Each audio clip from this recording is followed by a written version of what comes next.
I actually made something for you guys.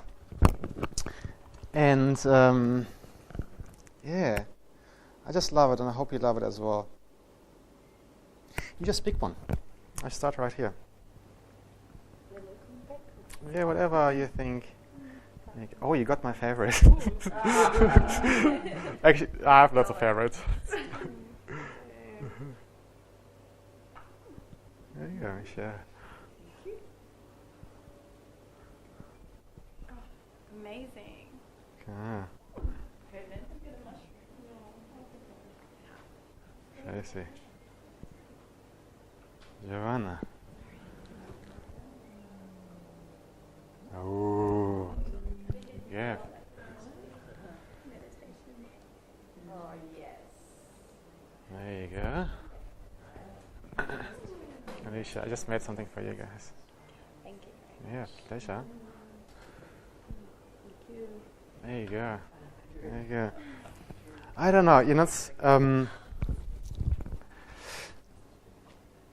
first of all, do you like it?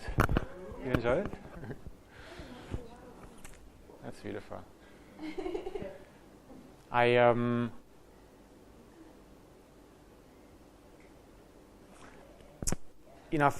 Like since I'm a little boy, and I've talked that story many times, but I wanna do that again.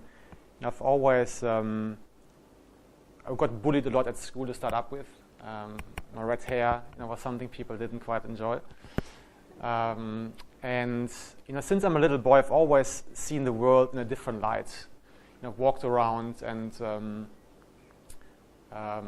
for many years got quite sad, to be honest, looking at people's faces and kind of sensing people walking through the street and just feeling so much pain there. I'm not sure if you guys relate to it. That I struggled for many years, just to be in the presence with other people. Hence, I thought it would be nice to once monthly meet up in an environment where there's not too much burden, right? Would you guys agree? It's such a big thing in life, isn't it? I'm not sure how you guys go, but I still struggle with it. To be in an environment that is stressful or like harsh and like this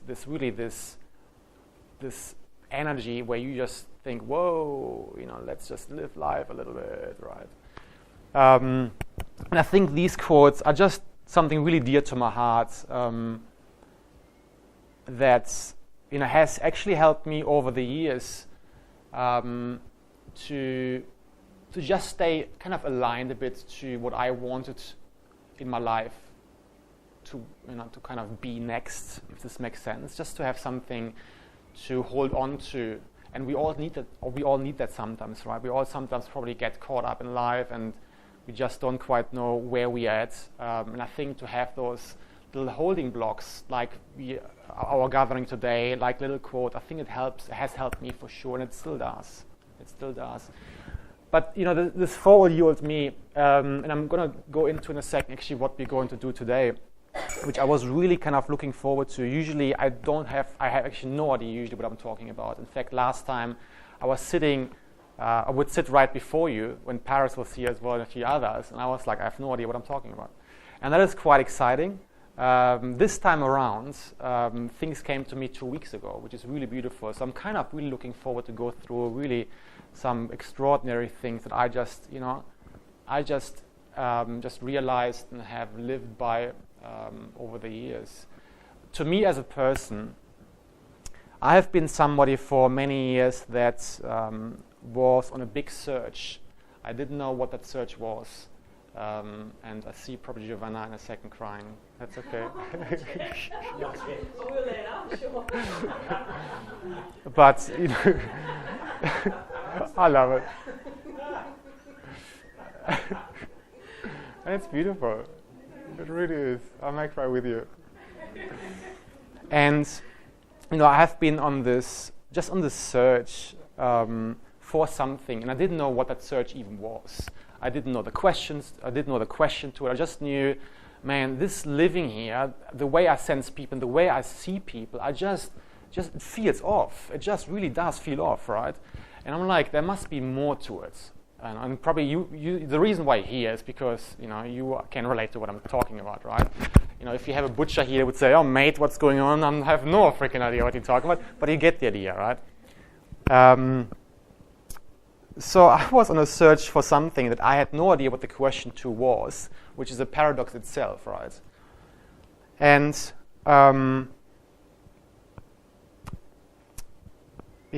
there was a point in my life where this search came to such an abrupt stop that for the next 12 months, life wasn't easy at all. Like in terms of, I wasn't even here anymore, to be honest. 12 months, I wasn't able to pretty much talk to people in terms of my body just not responding to anything that came towards me. I didn't know anymore what my hands, what to do with washing the dishes. I was nauseous for weeks upon weeks. And really what happened to me, and I'm writing the book right now about it, which is quite extraordinary itself to kind of go into it again.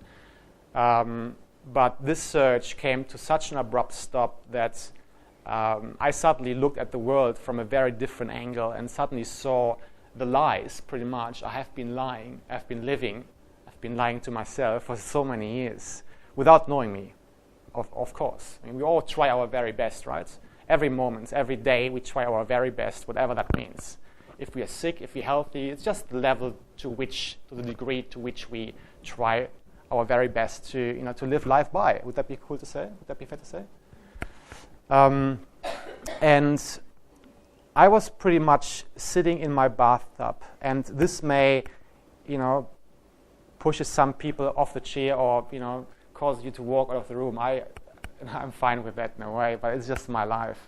But what happened was, and I'm happy to share it, right? What happened was I was sitting in my bathtub. My entire life was about trying to understand what's going on, trying to understand why people feel the way they feel, why people have to treat each other the way they treat each other.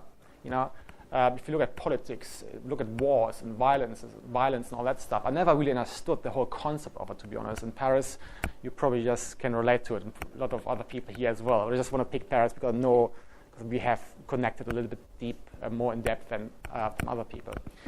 So I was trying to understand, obviously in my mind, intellectually, right, what's going on.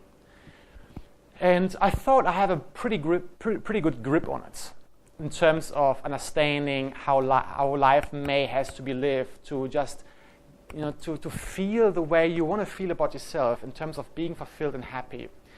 And ultimately, that's may something we're after, it may something we're not after, I don't know. But I was certainly somebody who was looking to live life in the likeness of my dreams. And dreams doesn't mean I have a house. Dreams just means to me internally, emotionally, I want to be just living life to the very fullest. Not being caught up in somebody, speaking to me in a wrong way and I get all upset about it. Not getting upset about moments that really is not worth even going into, So I was wondering how I managed this in my life.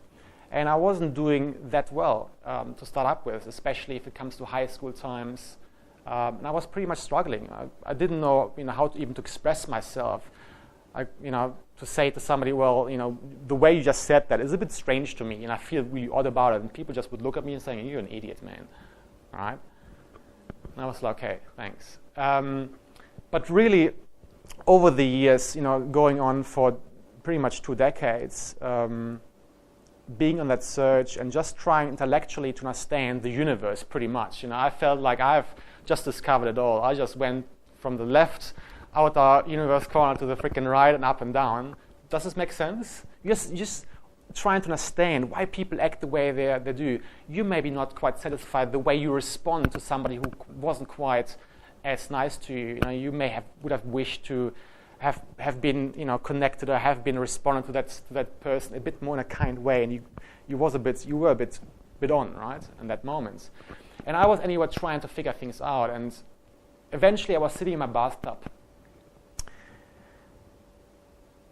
and I was breathing, and I had no idea about the concept of Buddhism. I didn't meditate at that time for long at all, and probably for half a year.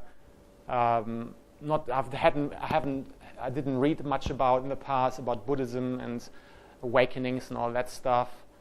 And I was sitting in my bathtub, and from one moment to the next, I pretty much lost all thoughts. And that sounds right now really full on, and it really was full on, to a point that I just didn't know anymore how to live life, pretty much. My thought, I felt, was always my guiding ship. It told me what to do next. It told me what to work towards. So it told me what my freaking purpose is. It told me all kinds of things, right? It told me when to be kind. It told me when not to be kind. And suddenly this was gone. And I remember I've always struggled to meditate. I've always this guy, hopping in and around, back and forward, and my thoughts were left and right. I just, didn't quite know how to find this peace in life. Yeah. I was saying, comrade, I am exactly the same way. Yeah, right. That's why we're here, right? Yeah, thank you. You will do just good. And, I really struggled to even find space in life in terms of making time for myself to just be with myself. I even was in denial of spirituality to a big degree. There's so much emotional stuff attached to that word itself, right? And some people agree to it, and some people don't. For me, it was certainly, through the upbringing. This is what we get into in a second. And I was in denial of the whole spirituality path. And what happened in that bathtub was so profound that it scared me to death. It really scared me, because suddenly I had no idea anymore, what to do.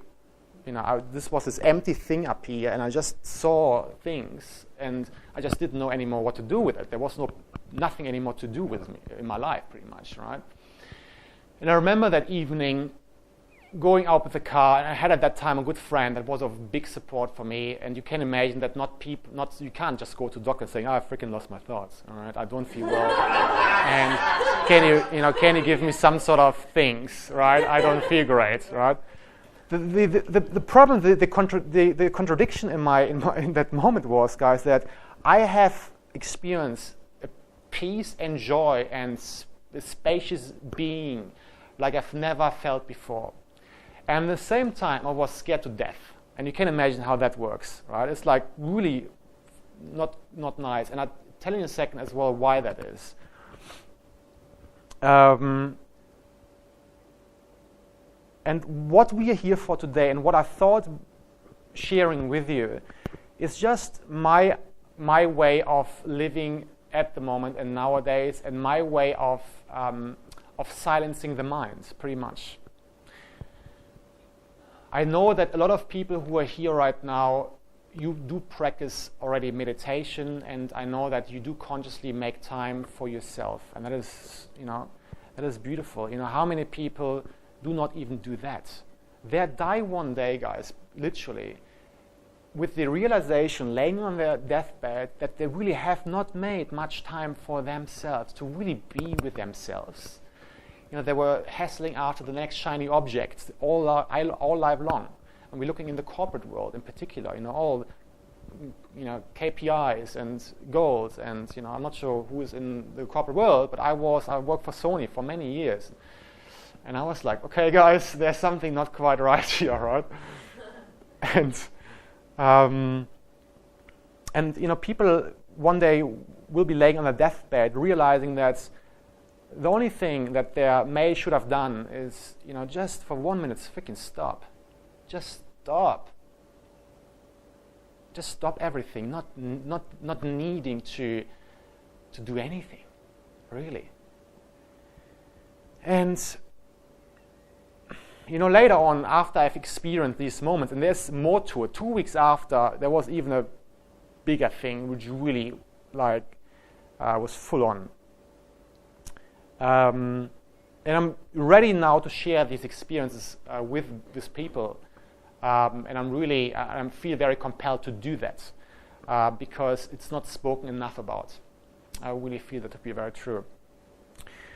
And what I would love to do today, if you feel like it, and again, and I know that there are a lot of people here that meditate already, what I would love to attempt to do is just to give you a bit of a perspective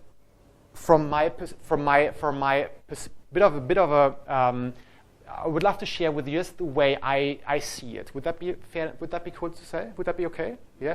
And what I would love to say, guys, is I'm very strongly about speaking truth, purity, whatever that means. I have no copyright on that, though. I have no trademark on that. Truth is just the truth, and we know that, right?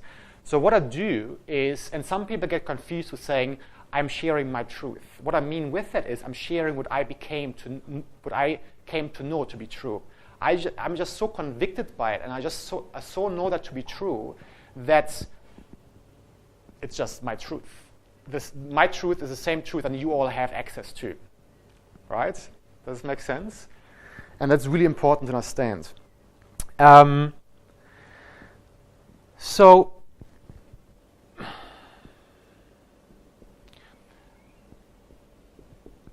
now, what I want to say is to start up